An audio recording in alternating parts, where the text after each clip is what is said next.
You know, there's all kinds of different responses.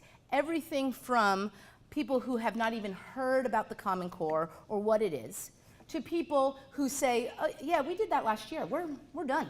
We got it. Of those two kind of distinct areas, ends of the spectrum, the people who say they've already got it worry me more than the people who are saying they've never heard of this. Those are the people who typically don't quite understand the scope of this work. And I'll admit a sense of guilt that when we were going through the whole adoption process, the typical language surrounding consideration of the adoption of the Common Core was, hey, listen, it's not that much different than what we're doing now. It's based on the best work we've been doing for a while. And now we are here in implementation and we're telling you, actually, this is hard. Actually, this is a significant shift from current typical practice. And so that was, you know, a bit of a refinement of the message, but certainly we need to get down to the nitty-gritty and actually making this work happen. And so it is true that in this country, we have operated in a standards environment for about 20 years now or so. And this is different than that. So what the typical response of those who say we're already there is what one of my colleagues in Tennessee refers to as the great binder replacement.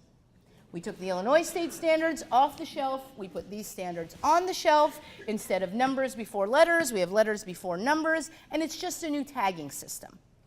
In fact, a bit of work that I did over the last year was working with Race to the Top states with the US Department of Education, talking to them about the standards. And interestingly, one of the things that the US Department of Education did is they used to survey these states fairly frequently about what their needs were in implementation of all the reforms. And they actually told me that they rated instructional leadership as the lowest priority, the least urgent and the least impactful thing that had to happen in order to implement the reforms. And when they were sharing this information with me, I, started questioning everything I believed about education. I said, are you kidding me? How could they possibly have said that? What could have possibly caused them to think that instructional leadership was so unimportant in this work? And then they asked me to do a presentation about the standards themselves, and I did my little show, which you're about to experience. And the next month, they gave another survey, same kind of questions, and instructional leadership became #1 thing. And that really spoke to this idea that this is more than just a desk audit that we're talking about. This isn't just a gap analysis of a curriculum. Fourth grade fractions were here, and now they're here, and we're just kind of shuffling the cards around. This is a change in approach to standards instruction. And so while we've had standards for a couple of decades now, what we typically have not had in many of our school systems is standards-based instruction. So if I were to describe kind of my idea of the difference between those two things, in a world where we just have standards alignment, a teacher looks at their curriculum, maybe, and thinks about what he or she wants to teach, plans out the lesson, the student learning objectives and all of that, and then kind of as a last thing, looks through the standards and says, which one can I hook this to? And it's kind of like the last thing that you do. Very different from standards-based instruction, where the concept is that we know what the standards are. These represent expectations that we hold for all of our students in that particular grade. And my job as a teacher is to figure out how many ways I need to present this material to my students. My students need to experience these understandings so that by the end of the year, all of my kids reach these standards.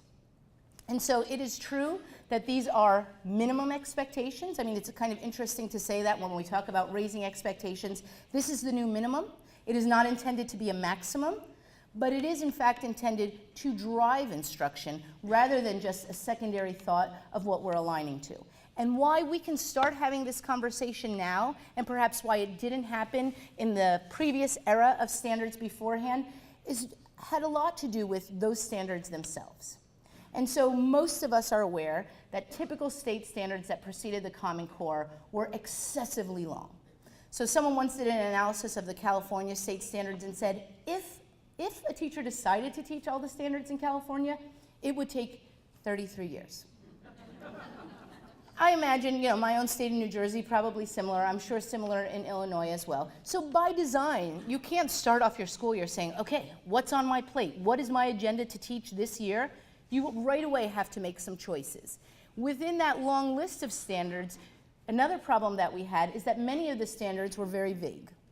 So my favorite example that I often use is in New Jersey, we had a 3rd grade standard that said, students will explore concepts of fractions. Like, okay, we'll have a pizza party today. Great, done, standards aligned lesson. And they don't really give you the information about, so what would that look like on an assessment item? What would that look like in performance? And so when you think about vague statements, they don't really help drive instruction either. Assessments tend to be not good drivers either, because they are typically sampling. We don't want to, make the tests last weeks and weeks long. So we have, 117 math goals this year. There certainly aren't 117 questions on our state assessments. How can we make decisions about which things get kind of real estate on our assessments? We've typically done, whether you call it roulette or whatever, just kind of random decisions, maybe a bit better than that, but not much in what gets on our assessments. So the result of all of this is that when we look at standards instructions before Common Core, it has typically been a teacher-focused conversation. What did the teacher present? What was the pacing chart? Where was the lesson plans that showed that you actually paid attention to this? Very different from a truly standards-based instructional program where your question, front and center, is, did the students learn? And when we have kind of this huge breakneck pace of instruction, we can't even have that question of, did the students learn? The idea is, how much did you cover? What did you get through? And so this is really where all of these changes are coming from, this idea of going from standards-aligned instruction to standards-based instruction with a set of standards that we present before you. So one thing that I'll just kind of put out there, and I think it's very important, is that this isn't just like an idea that we just all as educators kind of woke up with, saying, you know what we should do?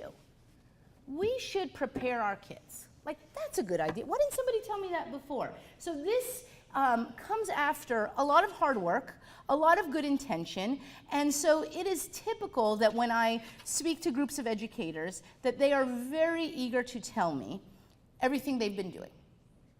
We have extended learning days and tutoring programs and mentoring programs, and here's our PD program, and teachers coming for the summer to do this, and all I'm asking them is, of all of that you're doing, what's working?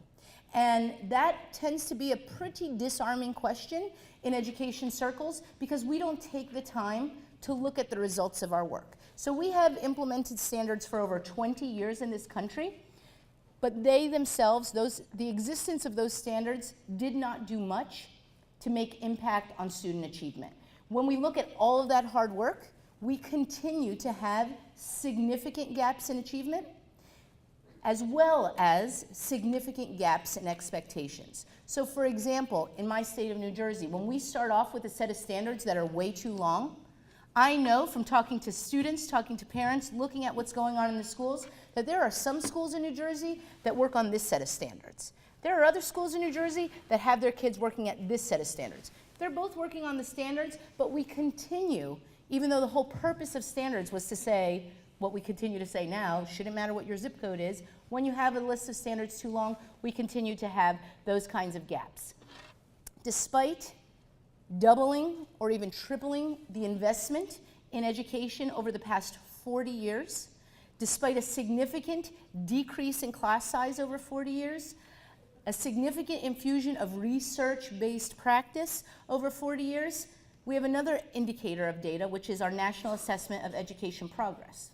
And over 40 years, even though lots and lots of people can tell me how hard they've been working and all of the things that have been going on, when we look at this data over 40 years, in 4th grade literacy, we see a slight uptick in performance over 40 years, we do. In 8th grade, 40 years, results are as flat as can be. And in the limited administration that we give on the NAEP assessment in high school, over 40 years, we are actually seeing a decline in performance. So we can all feel good about how hard we're all working, but this is the real deal. this is the data that is showing us, what's actually happening. We can take a look at the most recent ACT data, which is supposed to be what kids are, preparing for. College and career readiness, that's what we're doing. And of the students just last year nationally that took the ACT, and I know you have some Illinois-specific data, 28% of test takers did not meet the college readiness benchmark in anything. And so I'm always reminded, looking at this from a national perspective, this doesn't count our dropouts. This typically counts kids who are at least intending to go to college or thinking that might be a possibility.